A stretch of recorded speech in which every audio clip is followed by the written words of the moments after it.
Hello, thank you for joining me here at Bert's Books, where this time I'm going to be looking back at something that's been in my possession for a number of years, as you can probably tell by the rather wretched condition that this is now in. New Tales of the Cthulhu Mythos by various artists, edited by Ramsey, Campbell. This being I think it's a 1988 edition, Grafton Books, originally published I believe in 1980. So naturally this is a tribute to the works of H.P. Lovecraft, whose significance or place in the scheme of things at the time I picked this up, wasn't particularly aware. I think I'd maybe encountered the odd story of his in anthologies, but not really been aware of his significance in the scheme of things. So on that front I came into this, I suppose, rather cold, except that I would have been familiar with the names of various of the authors within, and in any case been rather sold on this cover artwork which I think represents one of the stories within it. This particular copy has the distinction of being autographed and personalised to myself by one of the authors within, Basil Copper, whose work I was already familiar with through the anthology Not After Nightfall. I was lucky enough through work connections at some point in the 90s to be able to sit in a pub with Basil Copper, and a very congenial chap that he was, so I came away with his autograph on this. So this volume starts with a short note from the editor, which explains the influence and the place in the scheme of things of H.P. Lovecraft, which was helpful in giving me some sort of context before I dove into the main body of this. Now, one aspect of Lovecraft that it doesn't warn you about is you're daft racist. That which of course is fairly well documented now. There's any number of YouTube videos delving into the rather thorny subject of Lovecraft and his racism.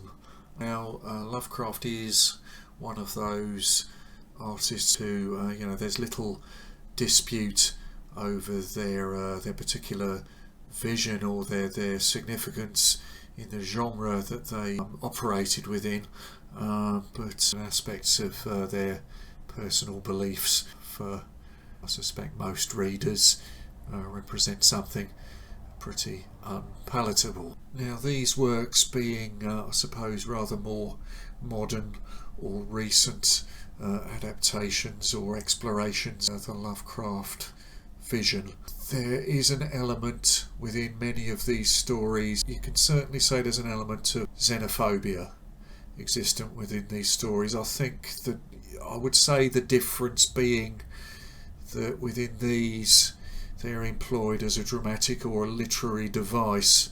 In my experience, you don't need to spend too long reading Lovecraft's own works before you get the picture that those particular prejudices are deeply held part of the author's own worldview. Not sure you can say that with such certainty of the works in here, but certainly not in every story, but in certain stories within here, an element of xenophobia is present as a literary device. Then I suppose it's up to the reader how comfortable they are with that. Now, flagged up on the cover as the prime draw for this volume is the name of Stephen King, whose Crouch End novella rather than story. And weirdly, when I first picked this up, it was kind of, in a way, a similar situation to the one set up in this story, in that I was on Charing Cross Road.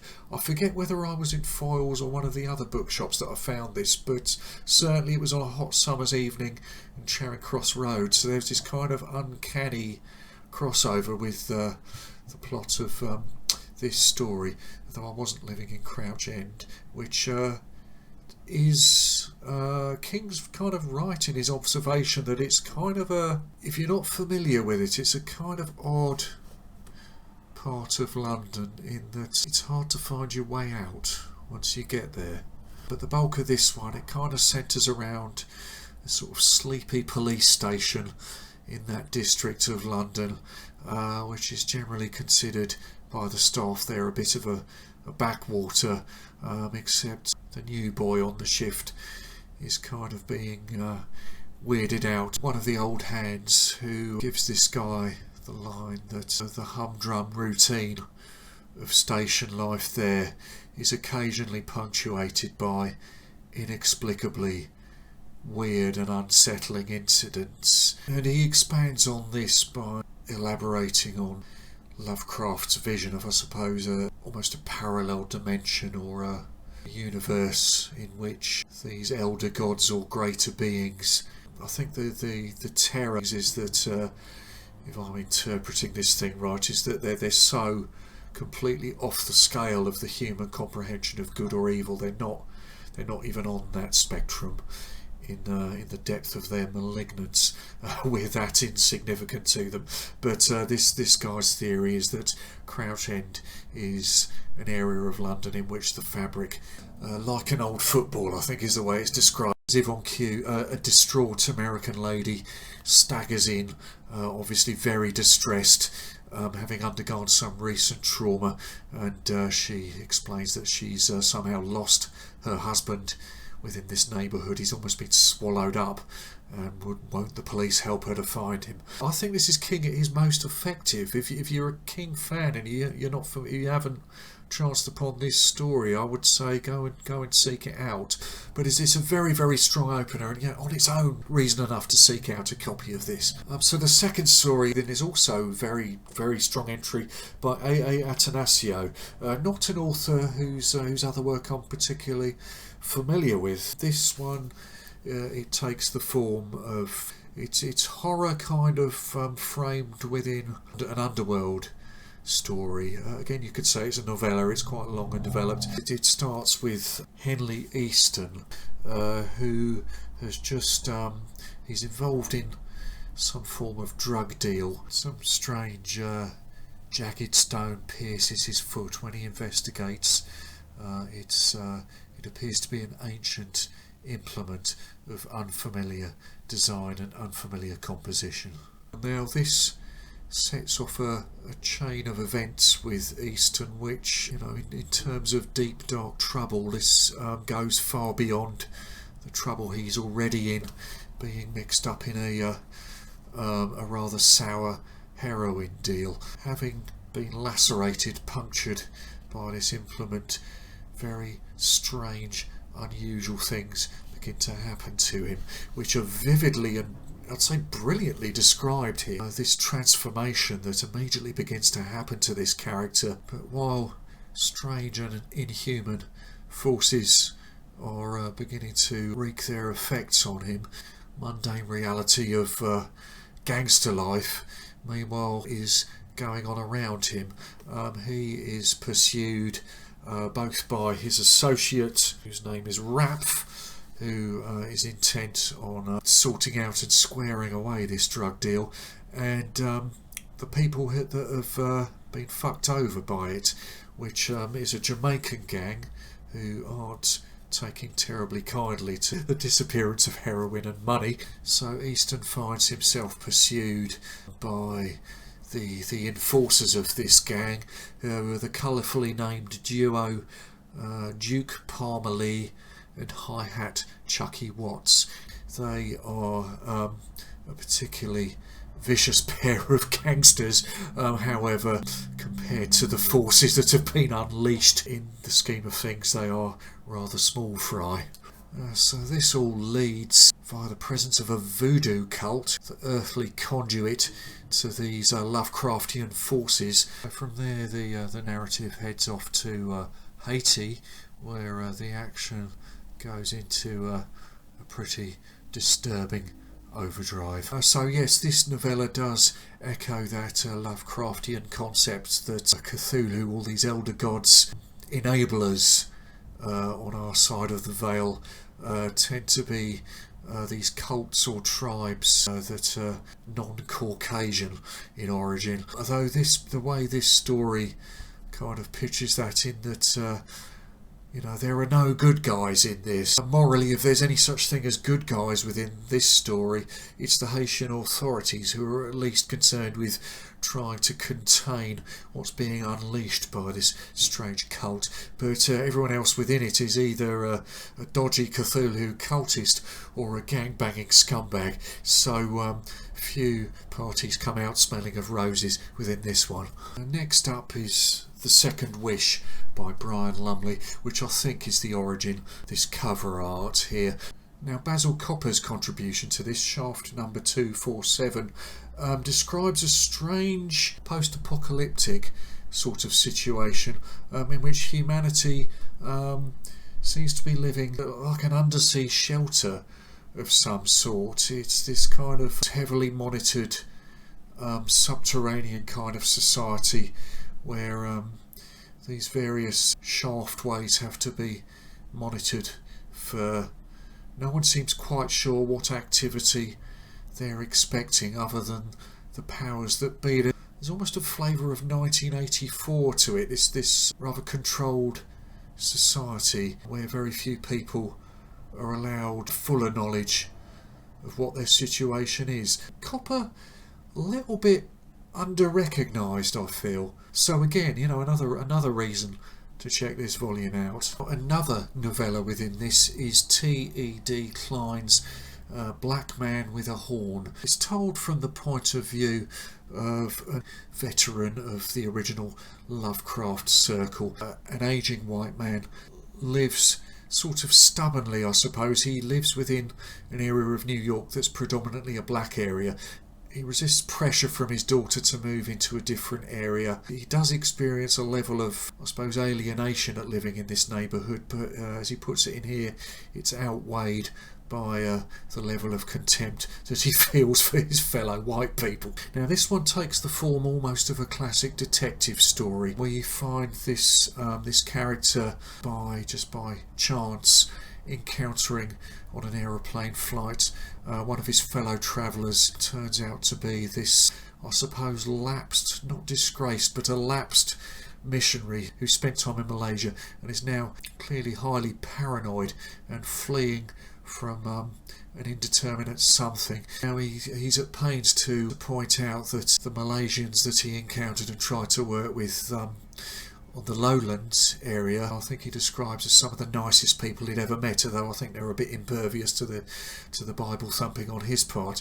However, he ventures further inland, and somewhere in the highlands he encounters a tribe that were believed either to have been a figment of Lovecraft's imagination. The Chocho, I think they're described as in the Lovecraft stories, which here take the form of the Chowchas, an obscure tribe which within this other reality were believed to have been wiped out by the Japanese during the Second World War. The Chowchas he describes as the nastiest people he's ever met. They have a series of very strange and deeply sinister tribal customs, which is hinted at more than made explicit, that they have a technique for immobilising their victims and then causing nameless things to grow in them. Now, our narrator is initially somewhat perplexed and a bit sceptical about all this, but having said their goodbyes, he later chances upon the guy within the airport shop. Now, this missionary, while thumbing through the record racks, abruptly reacts with absolute horror at being confronted with a John Coltrane album. Now, what could account for that? Spoiler alert, it doesn't have anything to do with a black guy playing a saxophone. But the Black Tome of Alsophocus is the only actual genuine bit of Lovecraft writing within this, although it's a fragment of his that's finished off by Martin S.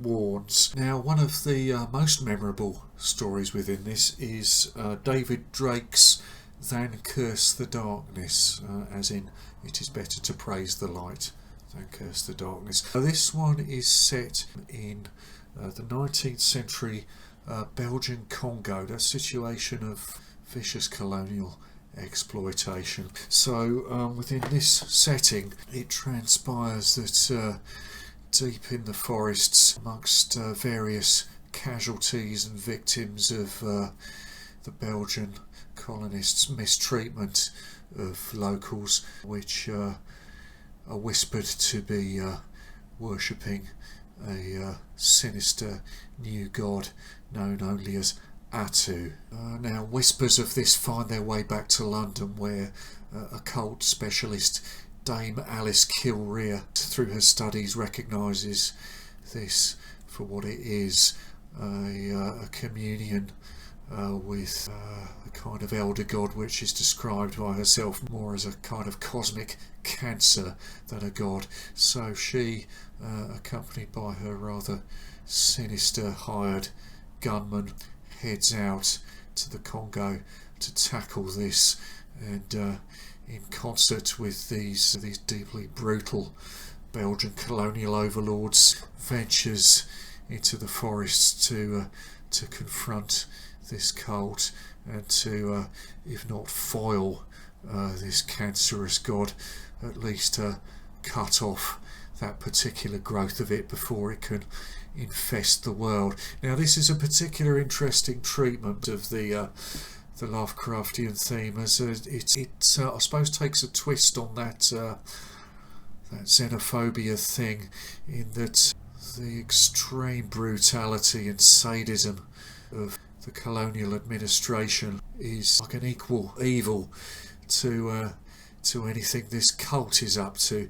And Dame Alice Kilrea, in a way, you can't really say she's only a hero up to a point, because she reveals herself, although she foils this incursion by these Lovecraftian gods into the greater world, but at the same time she's seemingly oblivious to the processes going on around her, and she kind of reveals herself to be ignorant or incapable of understanding why these people that have been so deeply brutalised and just exist without a glimmer of hope, why they would turn to this what rational people would, I suppose, categorise as a destructive, negative belief system. Why she can't understand why they would turn to this, whereas to the reader, from a reader's perspective, it's glaringly obvious from what's going on around them why they would turn to this. Final story is Ramsey Campbell's own contribution, The Faces at Pine Dunes, which I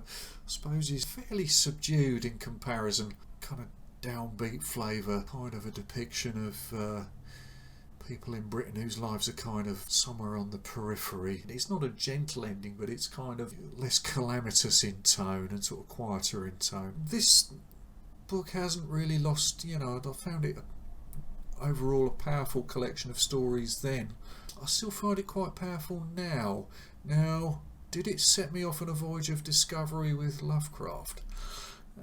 Now, I did follow that up with the same publisher, Grafton, published, I think, within 3 books, pretty much most of Lovecraft's works. Now, I suppose I may be in for some flack for this, but I didn't turn into a Lovecraft disciple particularly. Maybe it's partly the diversity of approaches on display here, or that the authors concerned brought the Lovecraftian theme into a more contemporary setting. But I just found myself wanting more of this, really. There was creation books when the Creation label had a publishing arm in the 90s. They attempted something similar, which I think was called the Starry Wisdom, which I no longer have a copy of. But really, this is what I've kept coming back to.